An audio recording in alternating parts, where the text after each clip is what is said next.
Hey, it's Sonia, and welcome to the SMARTA Podcast.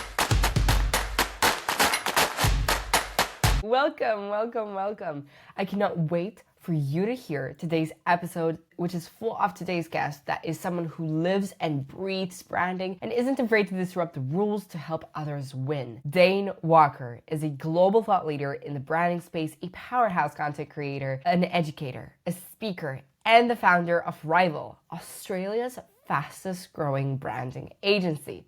From designer to CEO, Dain's obsession with branding has helped launch and level up iconic names like Culture Kings and Nutrition Warehouse. He is the author of the 90-Day Brand Plan, How to Unleash Your Personal Brand to Dominate the Competition and Scale Your Business. With a team of over 37 creatives across the globe, he's rewriting what it means to build a brand that dominates with confidence, clarity, and edge. Whether you're an early career creative, a startup dreamer, or a leader trying to find your brand's voice, this episode will completely shift how you think about visibility, positioning, or even standing out in a crowded world. Now, I cannot wait for you to hear today's podcast, but right before we deep right into it, I just wanted to go ahead and ask you a favor. If you could please share this episode with a loved one or with a friend that you know has a passion for the design and creative edge or wants to build their own personal brand and grow on social media. Please share this episode with them because I promise you it will not fail to impress. This episode is brought to you by SMARTA, an executive search and talent advisory firm that knows people are the true engine of any organization. SMARTA doesn't just fill roles, they find the right match, aligning talent with culture to unlock real potential. Because sometimes what makes someone extraordinary isn't on their resume, it's what's waiting to be discovered. Learn more at www.smart.com. Dain Walker, welcome on the SMARTA Podcast. It's great to have you on here. I'm excited to be here. Yeah, thanks for having me. Absolutely. Okay, so let's talk about your background because you're an expert in a lot of different areas. Like you're the founder and CEO of one of Australia's fastest growing branding agencies. You're a global thought leader in the branding space. And you're also, as you can see in the back here, if you're watching to this podcast right now, you're the author of the 90-Day Brand Plan. I mean, you've helped iconic brands like Culture Kings and Nutrition Warehouse scale up, and you've turned your own personal brand into a multi-million-dollar growth engine. Could I start by you, Dain, talking directly with a person listening? And from all your experience in branding, content creation, and business growth, what would you say are the top 3 key takeaways that they need to learn if they want to tune in until the end of today's podcast? Great question. I'd say number 1 is you have to know exactly who you're doing it for. I think too many brands try to speak to everyone. They end up speaking to no one. And what I mean by this is you can't say anyone between the age of 30 and 50. I mean, that's not specific enough. Mm-hmm. And if we take a famous example of a brand like Nike, Nike say, well, we speak to athletes directly. And not any athlete, like straight to the athlete. And there's a famous story from Phil Knight where, he was speaking to a room and addressing the room.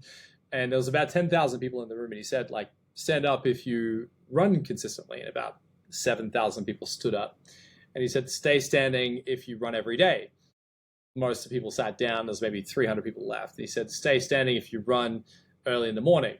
Half the people sat down. There's maybe 100 people left in the room. He said, stay standing if you run at 3 a.m. every day and have for 2 or more years. Everyone sits down, 3 people are left standing. And he goes, Nike is for you. So think about that. What's he saying? He's trying to say, well, we have a target audience and our brand is a laser beam at that particular individual. Why? Because you have to understand their psychology. You have to understand how they see the world. You have to understand how they see themselves. You have to understand what's their moral compass? What's their belief system? What's important to them? That's so important because then when you start to speak to them, you can speak to them with their own language. So Nike doesn't say we've got great shoes made with great fabrics and it's great quality and it's there to empower people, blah, blah, blah. They're like, hit the ball like a girl. They have a poster of Serena Williams smashing a tennis ball and it just says hit the ball like a girl. They're provocative. they're powerful, they're empowering. But they don't tell you to feel those things. They give you a reason to feel those things. So this is number one. Number two is like know how to speak to them. You have to know, how do I actually use language? You can't just have a logo and a color palette. It's not enough. You can't tell them we have a great quality product. We do it with innovation. You should buy it because we care and we're authentic and we're trustworthy and we're here to make you feel empowered. Like that's so bland, right? And you have to stay away from what's benign. What's benign is see it all the time, nothing new here, right? You know, when you see a new energy drink or a new coffee shop open or a new fashion label opens or a new DJ drops a set and you're just like, I've seen it before. That's benign. You want to violate the market, which sounds awful, but what you're trying to do is you're trying to give the market something it's never had before. And a great violation, I've got one here on my desk here, is the brand Liquid Death. These guys violated the water market. What I mean by this is like if you were the type of person to go to festivals and you like Oh, the I scene. know exactly what you're talking about. Yeah, so this is a brand. Yeah. It's just water in a can. It's so innovative. I love it. Water. Yeah. It says Liquid Death. It has a skull flying at you. And it looks like misleading. It's like it looks misleading. You're actually. But you don't have to be that violating. What I'm saying is like be something different. Right, so Apple violated the computer market. The computer market was all corporatized. Everything was corporate, professional, people wearing suits. Apple comes along and says, nah, computers are creative. They're creative tools, right? So Steve Jobs has this famous quote where someone went up to his kiosk when he was like year 2 of Apple. And someone went up to him mockingly, and they were from like Dell or HP or something. And they were like, what are you trying to do with these computers? No one wants a home computer, Steve. He said, you're wrong. He said, they're a bicycle for your mind. And he got dismissed at this event. But he was right. He could see the future of computing was a personal device, not a corporate device. So they violated the zeitgeist or the trajectory of the computer market. He violated the rules. So you want to violate your market's rules, your industry's rules. Otherwise, just decide that you're going to be benign. Just decide that I'm going to be another beige option in a sea of options. And I think this is the second thing that people get wrong all the time. They're so afraid to stand out. They try to fit in. And by fitting in, they make no money. And then they're like, where's the target market? Where's the audience?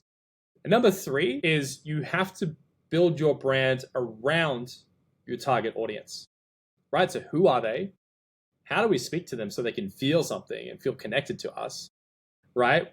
Steve Jobs was like, think different. And he was like, if you're a creative person and you like to challenge the status quo and do new things, yada, yada, Apple's for you. And you're like, that's interesting. He's speaking straight to me, right? The third thing is build the brand around that audience. What I mean by that is like, what colors do they like? What fonts do they like? What's going to get their attention? So another example of this is Supreme, the skateboarding brand. James Shabaya, the founder of Supreme, was in New York City and he noticed something. The kids that were skating back and forth in New York, they were not wearing Zoo York, Etnies, Osiris, DCs. They were wearing Versace, Gucci, Saint Laurent. They had Rolexes on. He was like, these kids are wearing $20,000 outfits, skating at 3 a.m. in New York. What the fuck? Then he went to the skateboard shops and he was like, well, they don't sell any expensive brands in the skateboard shops. And he realized that the skate brands were not building themselves around their target demographic, at least in New York. So he decided to launch Supreme and sell simple items at a premium in a spacious, luxurious store. And the town went crazy and they did limited drops. They used exclusivity. And the brand took the position of like, maybe you're not cool enough to sit with us, which is the reason why kids in New York started to wear Supreme. The point is they violated the skateboard market by doing something different, but making sure they spoke to their target audience and they surrounded their target audience with their branding. These are the 3 principles we try to live by, is like know who you're speaking to, know how to speak to them, and know how to build a brand around them that's attractive to them. Otherwise, just decide to be beige and blend in. Yeah, I mean, that's so well said, especially from point of views from all the guests that I've heard listening to that already built multi-million-dollar startups. It's all about stepping in the shoes of a consumer as a producer. And I think I want to add something to what you said about Apple and Steve Jobs and how Apple's whole marketing is so effective and they get to say so many devices because they don't focus on what it does specifically. They're so successful because they go ahead and say, well, why does it matter? They did this campaign with the Apple Watch Ultra saving someone, and they added the actual conversations, and they sell the experience, not the actual technical side of it. And I think it's so valuable. And I want to take you on to visibility and a mindset shift now with specifically Rivel, because you've built something absolutely amazing, and creating a personal brand that fuels business success isn't easy, and especially in today's world of overproduction.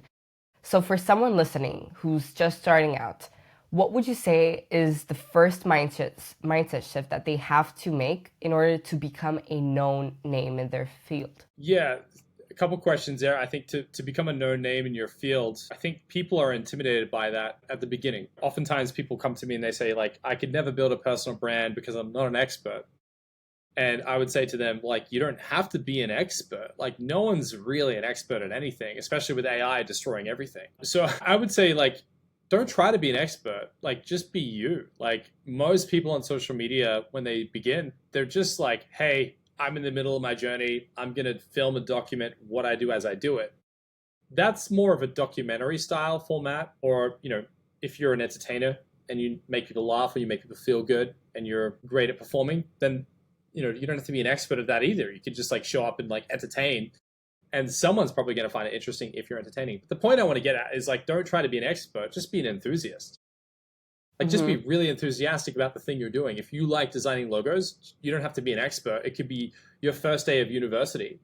One of my friends, Jacob Cass, like, created a vlog in his first semester in university, teaching people how to design as he learned how to design. Now he's got an enormous brand, right? Gary Vee was like documenting his content as he was making content while he was making content, which is a total inception. Yeah. No one's out here beginning as an expert. I mean, I've sat with billionaires on their personal brands, and I've sat with startups on their personal brands. And guess what? They all have the same fears. Like, I've sat with billionaires across the table from me going, Dain, I want to build a personal brand, but I'm scared. What are you scared of? My friends and what they're going to think of me. I don't want to try and look like I'm an expert. I don't feel like I am one. I'm like, Jesus, you're a billionaire. Like, surely you're an expert at something. And they're like, I don't feel like one. I don't want to come across like a douchebag. So then it's like, okay, but like, when you unpack it, us human beings, we're tribal creatures. And what happens is when you start a personal brand, you feel like you're leaving the tribe, right? If you look at horse psychology, I don't know if you know anything about horses, but what happens is if you have, I don't know what you call them, like, I don't think it's a herd, but like a pack of horses. But if you have, let's just say 10 horses, the psychology of horses is if one of the horses starts acting different culturally to the rest of the horses, the 9 horses in that pack will start biting and attacking that one horse that tries to be different.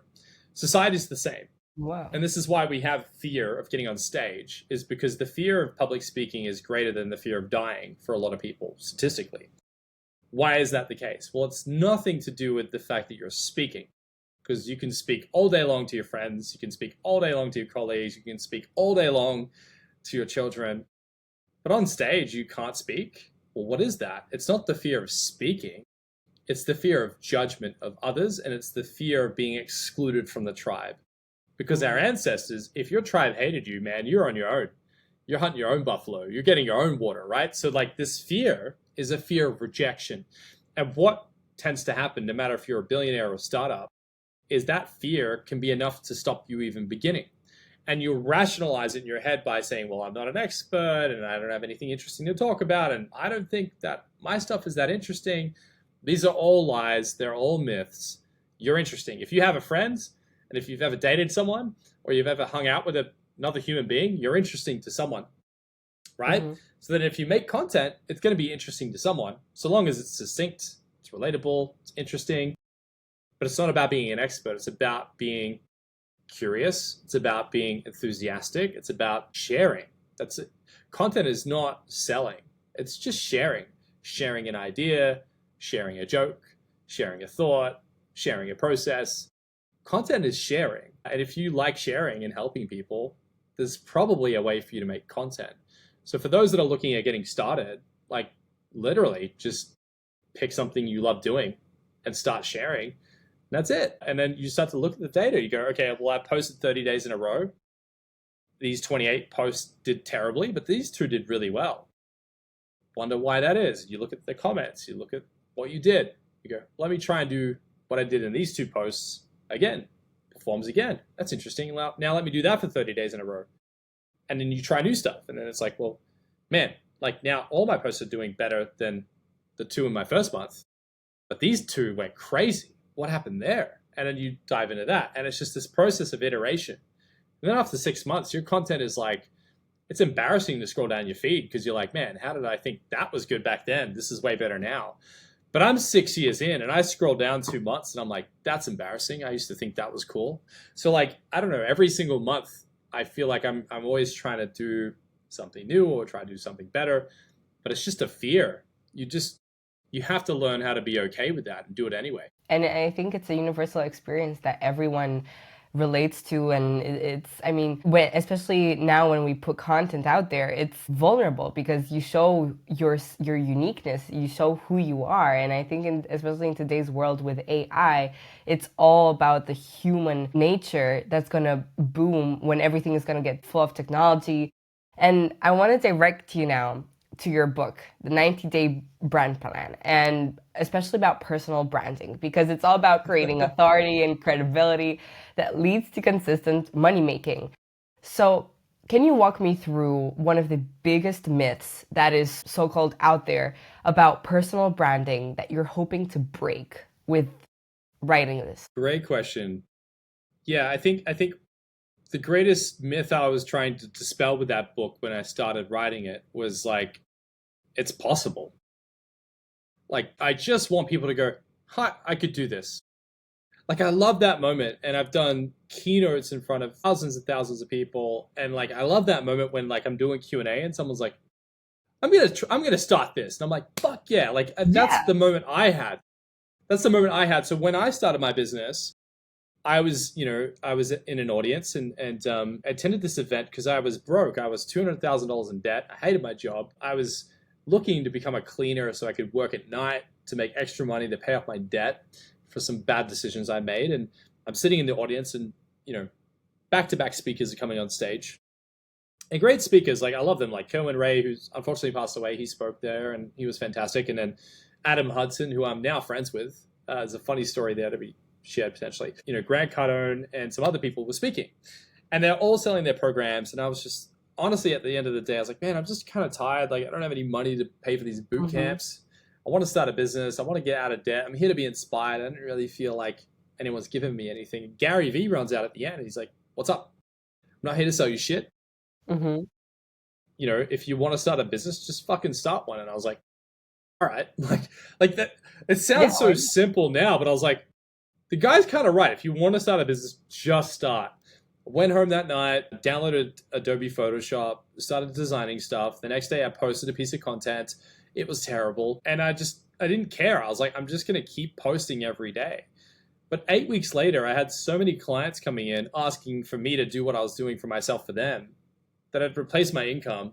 I quit my job, which was the scariest thing I've ever done. And I just went all in. I was like, let's build this business, right? But the biggest myth I'm trying to dispel is like, it's possible. Like, just start. Like, you don't have to start great. You don't have to start good. You could start awful. Like, just start. Like, starting awfully is way better than waiting to start okay. And I love that. I love the idea of just getting people to think about like having a crack and just beginning their own journey. Yeah. I mean, go ahead and do it, because just starting out is actually taking a step forward to your dreams or getting your goals achieved and accomplished. And I mean, talking about your story here, I think that's how you started Rival, right? I know the spelling confuses some people. Rival. Rival. To start Rival, like I think, like the sentiment I had in the book, which kind of leads into the story I have with Rival, which is like every empire started as a campfire. So think about like the greatest empires ever in history. Once upon a time, it was a bunch of caravans and people sitting around throwing logs on a fire. Then it turned into a camp. Then it turned into a town. Then it turned into a city. So like Rival, when I started the business, it was just me. I had a website. It wasn't even called Rival at that point. It was called Victory Front, which is the worst name for a business ever. But it was a content creation agency. And I ran that for like a year. And I was making content for people all across the world. And I realized something. And it was like, I hated making content for other people. I liked making content for me, but I hated making content for other people. It was like torturous for me. I was like, I may as well be spending time making my own content. I don't want to make your content. But I was really good at design. I was really good at designing logos, selecting fonts, picking color palettes, building websites, and like coming up with a strategy that was interesting. Back to the three pillars, right? Like know who you're speaking to, speak to them with their own language, and build a brand around them. I was like, I'm going to help people, personal brands, build their own brands. And so then I started selling these packages for like, I think the first one I sold was like $200. And the second one I sold was $500. And then the third one I sold was $2,000. And I was like, man, I sold this package for $2,000. This is crazy. And then the next one was like $5,000, and then $10,000, and then $15,000. And now we're selling branding packages, north of $2 million in some cases. We do everything from 50,000 up to 2 mil, but like, isn't that crazy? Like now I'm less excited about a $2 million deal now than I was about a $2,000 deal back then. Like the first $2,000 I made was like, oh my God, I'm doing it.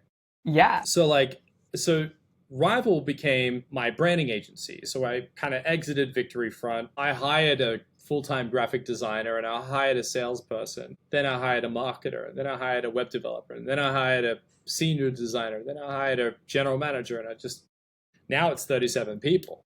And we have a design division, a strategy division, a media division, a development and web division, and soon to be an AI and marketing division. But like as we built the company, I just was trying to find new ways to help my customer and my clients with their problems.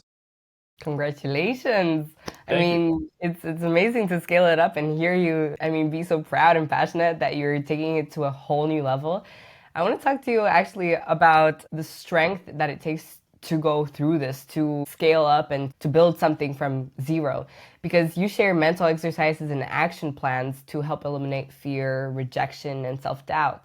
Could I know what's one of your favorite daily habits or practices that keep you mentally strong and focused as a creator and an entrepreneur? That's a great question. I think I'm different to maybe most. I really don't know. I've never really needed motivation, as some would put it.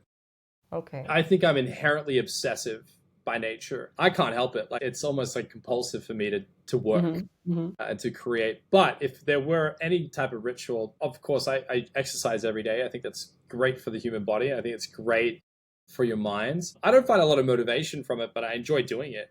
I think what motivates me, weirdly enough, is like listening to music. So I like to listen to different genres, different artists. I like discovering new music, and it's really good for my mind to kind of like get lost in music. So I think for me, it just does something to my mind. It kind of contorts and abstracts my thoughts, and it allows me to think about problems differently. As far as things I consistently do is like, I love playing with my children. I love exercising. I love reading books. I can see you've got a large library of books behind you.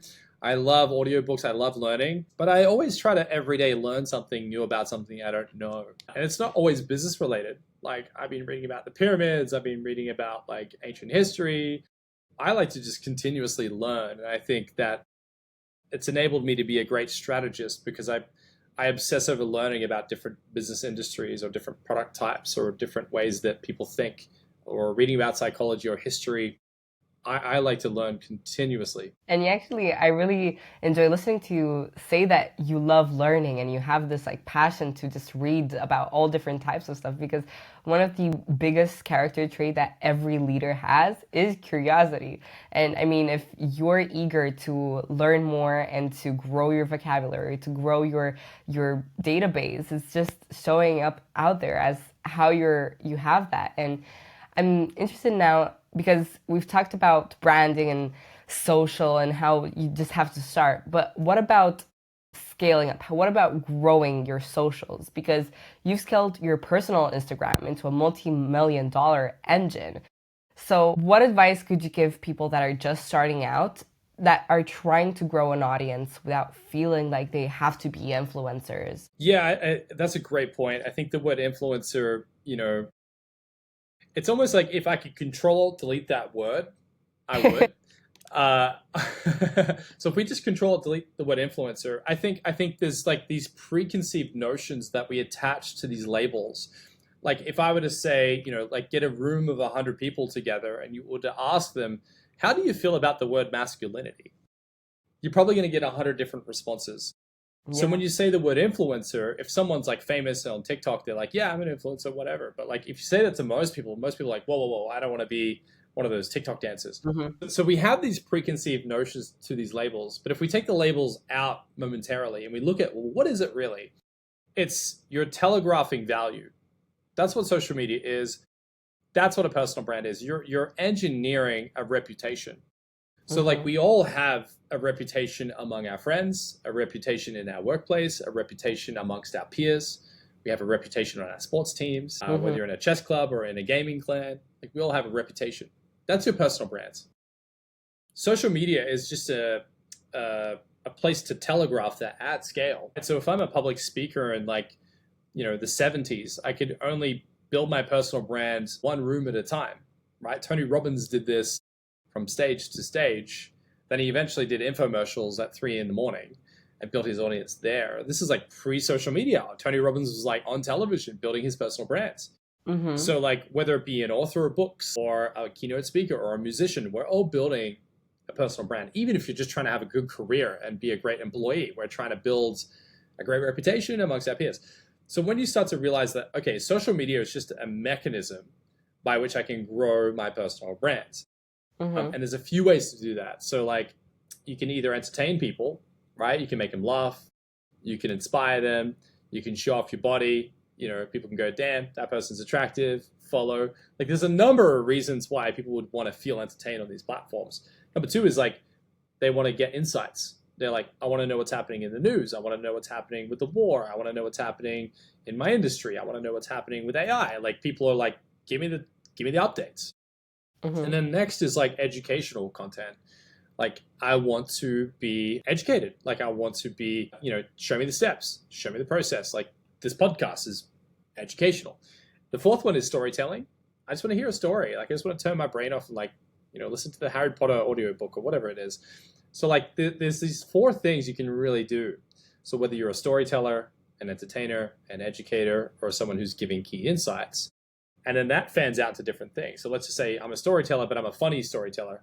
Now I'm a comedian. Or I'm a storyteller, but now, I do it philanthropically. So then it's like poetry. Or I'm a storyteller, but I do it through the process of like capturing something. So I'm a documenter. You know what I mean? Like each of them can fan out to different things. But like if we zoom out large enough, it's like you can either entertain, you can educate, you can inform, or you can tell stories. So like whatever the case is, that's what social media is. Like take the social media like label and like control it to like that. Like it's just a place where there's a shitload of stories, a ton of educational resources, a ton of entertainment, and a ton of storytelling. So when you start to see these platforms as just human beings trying to connect or trying to kill time or trying to become better or, what people in Gen Z call it brain rot, whatever the case is, like my Instagram is full of like motivation, inspiration, stories, and like brand news. Your social media would be probably very different to mine. And the algorithms are basically trying to find what you're interested in and put it in front of you so you can stay glued to your phone so they can make money. Right? So then if we go on to the reality of it, it's an ads funnel.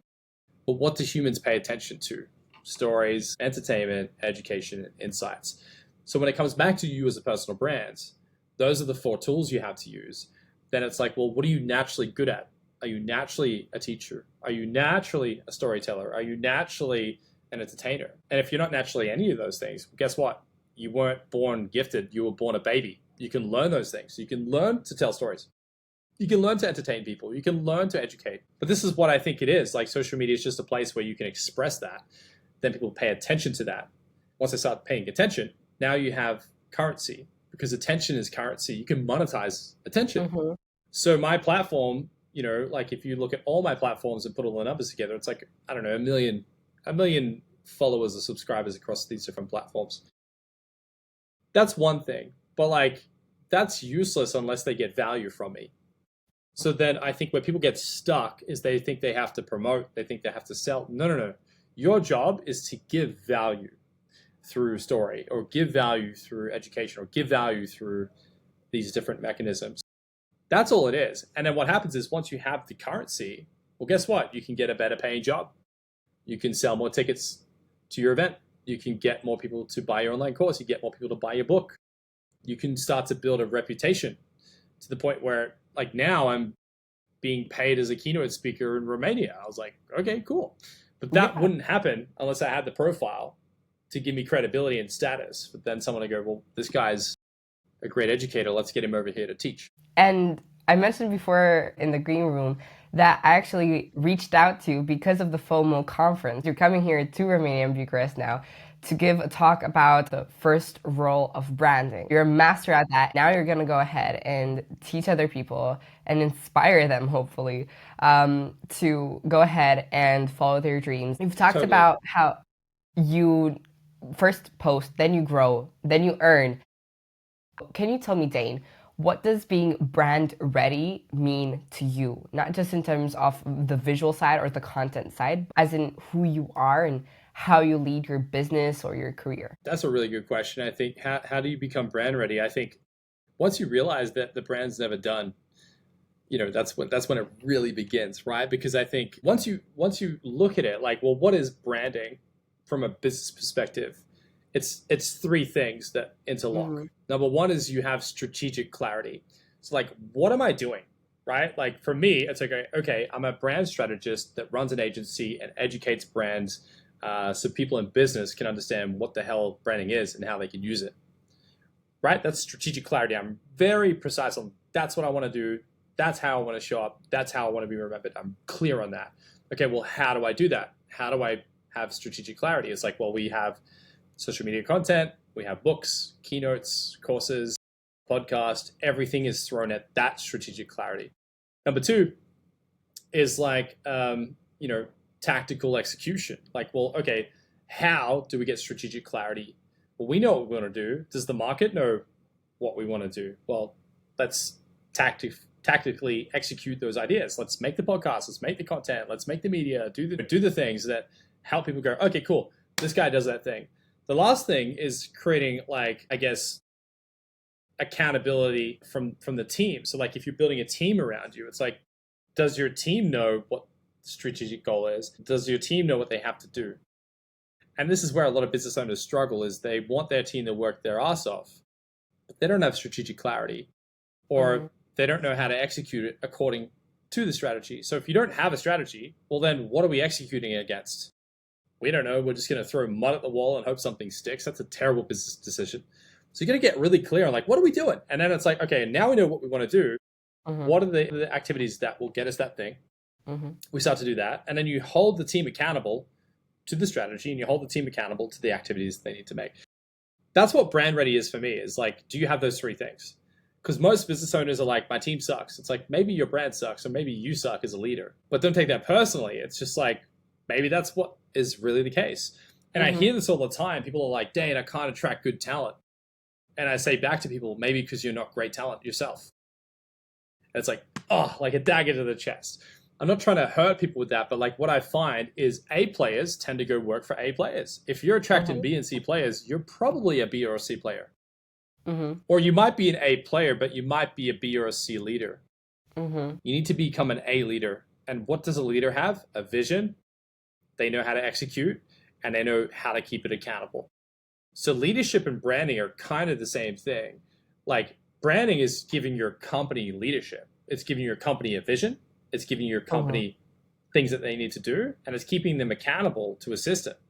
So it's like if someone makes something off brand, you're like, whoa, hang on a second, like that's off brand. Let's get back on track here. So being being brand ready is all about pulling that system together. Mm-hmm.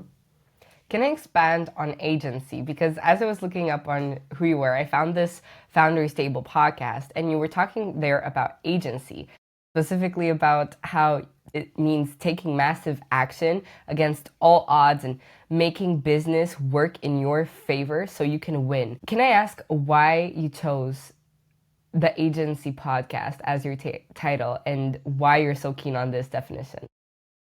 That's a really great question. You've got some great questions.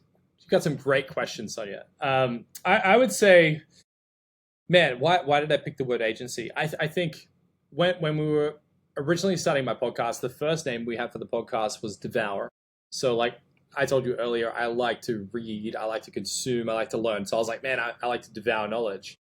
It just didn't sound good. It just doesn't have a good mouthfeel for a podcast. It's like, what podcast did you listen to? I listened to the Devour podcast. It's like, that doesn't sound that great. Yeah. The second one we did, which we called the Tiger Table. So it was a bit of a different concept where we had kind of like a couch cast of my staff and we would riff on a topic. The challenge I found was like my knowledge on branding is deep and my staff are like very specific. And I don't know, I just wasn't enjoying the structure of the set of like collaborating with others. I don't play well with others from a podcast content creation perspective. And I was like, man, I love interviewing people one-on-one, but interviewing someone with other people is a bit tricky. So we kind of like stopped down the tools and I was sitting with it and I was like, well, what are we going to do next? And when I sat down and thought about like, well, what am I obsessed with? I'm obsessed with taking agency. What do I mean by taking agency? Agency is taking responsibility, right? So it's like, I'm responsible for everything in my life, everything that's going to shit and everything that's going great and everything that's like infuriating to me. What if I just said, this is all my fault? So when you step back from life and you go, man, this whole mess of my life right now that I created, fuck, I made this happen. That moment when you realize like everything's my fault is the moment where you realize you have the power to do something about it. And that's when you step in and go, I'm going to take agency. I'm going to do things my way. I'm going to build the future I want. I'm going to grab my team and I'm going to get them to march up the hill to the goals I want to get after, right? So agency for me was like a position of power. It's about like taking full responsibility for all the good, all the bad, and not stopping and squabbling in your own pity or feeling sorry for yourself or feeling like a little crybaby. It's about, let's fucking go. Let's go do some shit. So like, I just like the idea of the agency podcast because it's all about taking agency. And then we spun it out into like, okay, well, I'm a guy who runs an agency who's obsessed with taking agency. Let's make that work. So then that just kind of became the messaging behind it. And it's worked wonders. It's worked exceptionally well. And now we have sponsors and the podcast is now profitable. It's making money. But it's not about that. Like, I think for me, it's being able to sit down with people and truly crawl into their minds and understand what is it that made them successful and articulate it in a way that others can figure out how to do for themselves. And now I want to give you a challenge. Let's say that. Could you talk directly to the person listening and persuade them why the 90-day brand plan is a must for them to have it on their shelf, to read it? Why do you think it's such a important thing to have, whether you're just starting out, whether you're in university, whether you're on your senior C-suite? Yeah, these are great questions. Okay, so if you're listening to this and you're in a place in life where you're not satisfied, you feel like there's more, you feel like you're missing out on something, you're not quite sure what that might be, maybe you're obsessed about something, maybe you're not, maybe you're lost. So whether you're lost or you're obsessed or you know what it is you want to do next, it doesn't matter. What matters is, what are you doing about it? Are you taking any step in any direction? Because if you find yourself in a place where you're like, I don't want to make any steps or any decisions until I know what I want to do. What if your solution is on the other side of doing something? And what I mean by this is, let's just say people think to themselves, well, you know, if you think into yourself, like, if I run in this direction, well, what if it's the wrong direction? What if I spend 3 months, 6 months, 12 months running in this direction, thinking it's the thing I want to do, and then getting to the end and learning I don't want to do that anymore. Well, shit, you ran in the right direction, maybe, but let's just say you ran in the wrong direction. If you're going to run in the wrong direction fast. And then while you're running in the wrong direction, you're like, man, this doesn't feel right. Well, just change the direction, right? So like just pivot and run that way.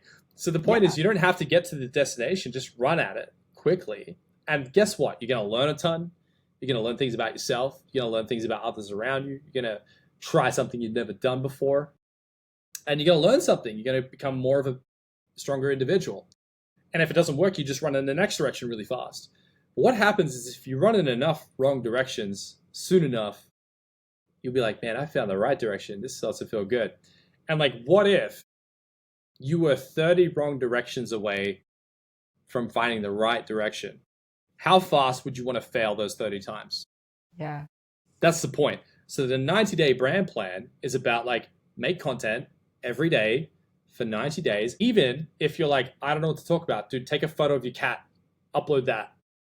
And then tomorrow be like, man, I don't like uploading cat content. Let me take a photo of my plants. Now you're like, man, I do love my plants. Like whatever, like it doesn't matter. The point is you started and now you're on the journey. Now, hopefully you have a bit of an idea around like, okay, well, I want to teach design, or I want to teach business, or I want to coach people, whatever you want to do. Start running in the direction you think you want to run in and start capturing the content. Because, the point is to put in the repetition, to get comfortable with the process, to get comfortable being curious. And if you're forced to make content every single day, you'll figure out what you like and what you hate. You might figure out, I hate content. Well, then quit. Go do something else, right? But you might go, well, how do I know it's going to work? Well, you don't, right? How do you know this relationship you're getting into is going to work? How do you know that your next job is the one that's going to work? How do you know if you put your keys in your ignition in your car today and it's going to work? Like nothing's guaranteed. The point is like, did you have an attempt? Did you step in the right direction? But like, do it fast. Like, don't wait for someone else to prove it's the right direction to run in. Most of the entrepreneurs I know, they don't wait for anyone. They're like, I think there's something over here. I've got an itch. I'm going to run towards it and see what happens. You just go. Yeah. You just go. Take agency. Yeah, don't be a little exactly. bitch. Get after it. And run fast. And because you mentioned my bookshelf, we both are the sort of book nerd and we enjoy literature. Can you give me the top 2 books that, let's say, completely transformed the way that you see life or the perspective through which you view it? Book number 1 is The Richest Man in Babylon. I love this book. It's one of the oldest books in history. It's said that the literature of that book is about 8,000 years old. And it talks about how money operates, how society operates around money. And this is a very old book. I read it probably once a year. And every time I read it, it hits different. It's a very deep, poetic, almost spiritual book. And for me, the reason I love that book is it really highlights what money is. It's just human beings interacting, and it's an exchange of energy. That's about it. Like, money is a myth. It's a figment of our imagination. Money would be useless if humans didn't value it. So what is it in the human brain, in the human psyche, that makes it a thing? And when you can understand the algorithm of humans around money, you can start to realize how you can get money for yourself and what to do with it when you have it. The second thing is it talks about money doesn't like to sit still. It likes to be invested. It likes to be utilized. So this whole idea about putting money in the bank and saving it is a stupid idea, according to me. Like, whenever I get money, I invest it, I spend it, I use it, I flip it, I compound it. The reason we have an enormous company is because every time I got $1, I reinvested it back in the business. It's been 6 years. 6 years, I haven't bought a car. I don't own a house.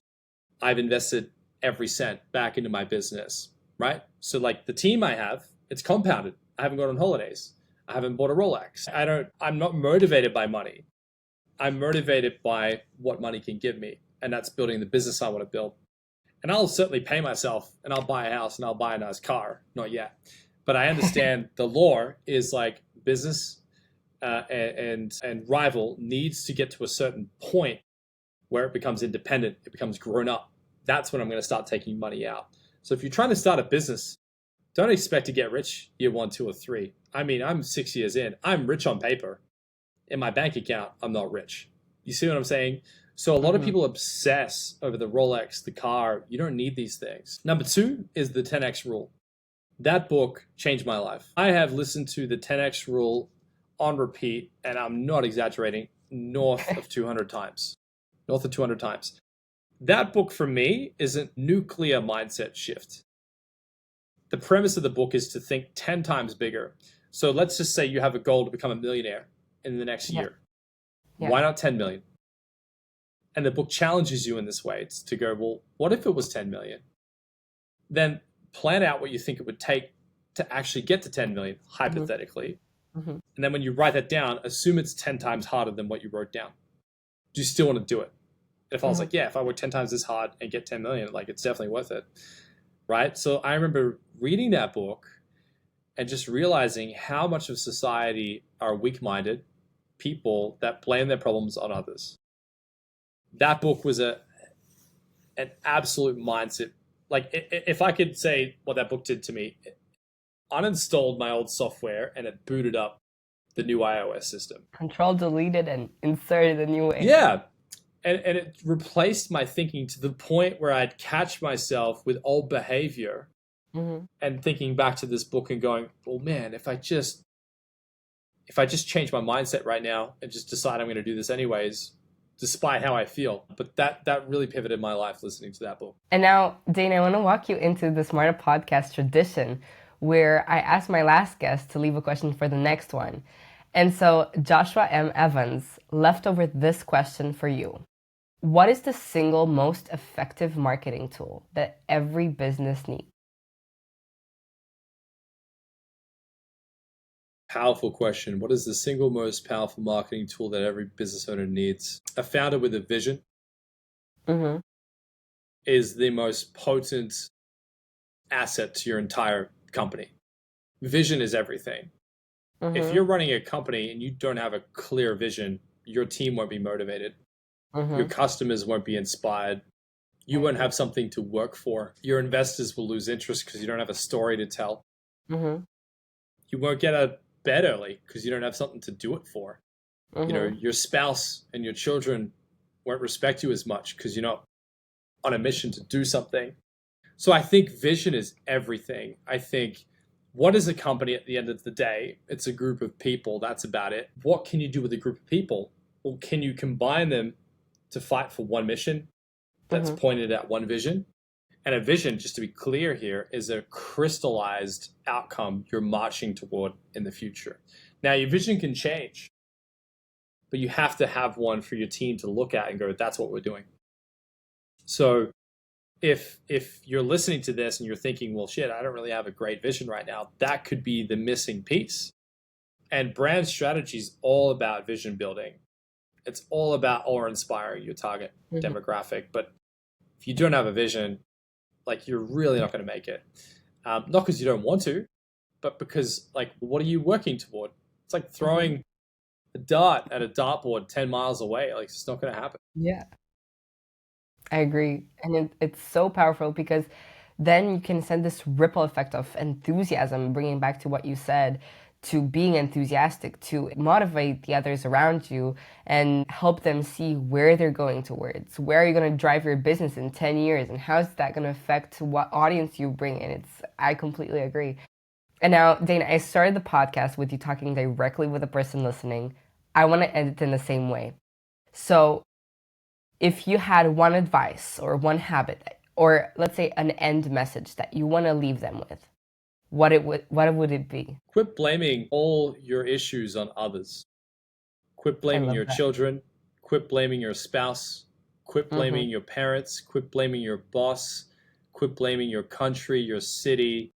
Quit blaming your bank account. Quit blaming your lack of time. Assume all responsibility over everything in your life because it's your job to do something about it. Success is your duty, your obligation, and your responsibility, no one else's.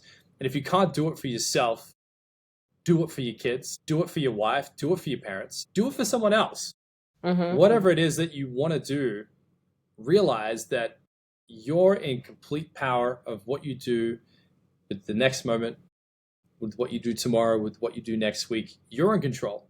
No one else is. No one's going to come save you. It's your responsibility to not be a little bitch and to step it up and to build the life you want, period. You're in the driver's seat. You own that car and you drive it to where you That's are. it. I love that. Drive that car. I love that. Dain Walker, thank you so much for being on the SMARTA Podcast, and best of luck with the FOMO conference coming up ahead. Pleasure. Thank you so much for having me. Well, that was it. I just hope that you've learned so many new things and that you just start, whether you want to go into graphic design or whether you want to go into education or whether you want to provide value in terms of something that you learned or just vlogging your daily life and why you think it's so important for your audience to hear and see what you've got. I just love that you got a chance to listen to Dain Walker and I's conversation because I think it brought so much value to you, and the quality is just amazing because I've learned so many tips and tricks that I can go ahead and implement right now into my life, and I've jotted down some notes that I hope you have as well, or whether you've tracked them mentally or down on paper, to go ahead and test them out in the weeks ahead. And I promise you, I guarantee you that it will not fail. Dain's messages are spoken out of expertise, full of wisdom, and I cannot wait for you to see what you'll get and accomplish. With that being said, if you would like this episode and you learned anything new, please go ahead and rate this podcast 5 stars wherever you get your podcast or wherever you stream or listen or watch it to, just because it just keeps helping us get the most amazing guests on that are going to share amazing tips and practices for you to see how you can get closer to your dream life and make things happen. Now, if you don't know what the FOMO conference is, it's in Bucharest, Romania, and it's an entrepreneur powerhouse that's going to invite in the top amazing people that help multiple people, thousands of people every single day. And now these names are in my bookshelf. I'm talking Stephen Bartlett, Simon Squibb, Dain Walker, and many more. So if you are in Bucharest, Romania, and if you want to learn what it takes to be like one of these guys, tune in to the conference because it's amazing, and I'm so grateful that I had this episode with him. And with that being said, if no one told you this today, I want to be the first to tell you that I truly believe in your ability of creating the life of your dreams. I'm Sonia Marta, and you've listened to the SMARTA Podcast, and I cannot wait to see you here next week. Bye-bye now.